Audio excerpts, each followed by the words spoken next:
ئەزموونی سەرکەوتن و گەیشتن بە ئامانج لە ژیانی سیاسیدا پڕن لەو وێنانەی کە خاڵینین لە شکست و نسکۆ و کەوتن و بەزین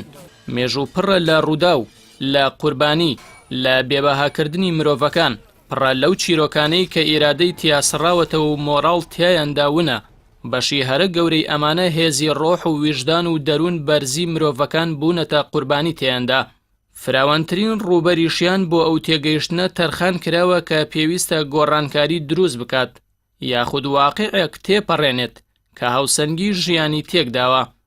ئەمانە فاکتی سەرەکی و لە پێناوی بەخشینەوەی هیوا و چنینەوەی بەرهەمە شیرینەکەی و گەیشتن بە ئامانجە گەورەکان بووە بۆیە نەبەزین و مکوڕبوون و ڕووکردنە ئاسۆ پێدراوی بەردەوامی و بربەرەکانی ئەو تمۆحە گەورانن کە پێویستە بە ئاڕاستەی دەستەبەرکردنی ئازادی و دابینکردنی خۆشگوزەرانی بۆ هاوڵاتی دابین بکرێت ئەمە بۆ گۆڕینی دۆخێکی سیاسی و کۆمەڵایەتیش ڕاستە بوترێت بە تایبەتی بۆ هەرێمی کوردستان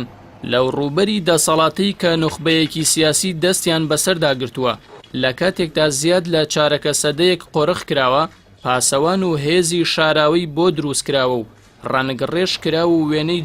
جیاوازی بۆ کێشراوە کە پارێزگاری لێ بکات تاوەکو بەردەوام بێت لەو عورفە نەریتیەی بەسەر خەڵکیدا سەپاندویانە ساختەکاری بە بەرنامە و ڕووپۆشکردنی پرۆسەی دیموکراسی بە ناوی زۆرینەی زۆردارەوە چەندین نمونەی نەشیاون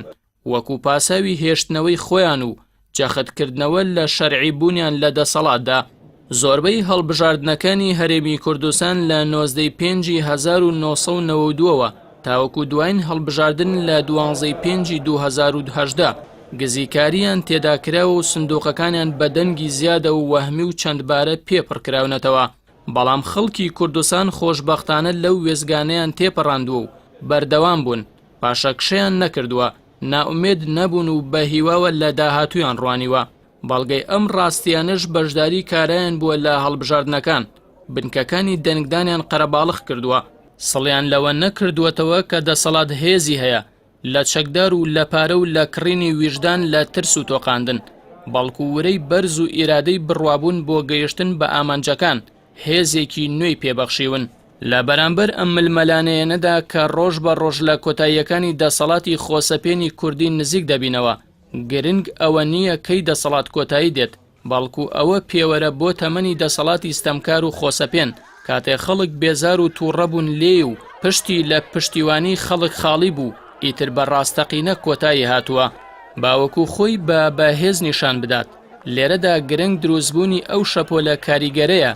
لە خەڵکی ناڕازی و ئەو بێداریە نوێخوازەیە کە ئەم دەسەڵاتی هەراسان کردووە و بەڕاست و چەپدا حیلە و چاوبەستێکی لە خەڵک دەکات بە ئامانجی مانەوەی خۆی بەڵام ئەوەی بیرچووە هیوا بە سبەی متمانە و بڕوابوون بەردەوامی و ڕاوەستان سیفەتی ئەم بزوتنەوە هەزر ڕووناکەیە کە خەوی لە چاویان تۆراندووە لەوە بێ ئاگان ئەم خەبات و کاروانە ئەم ڕۆیان سبەی دەگاتە جێ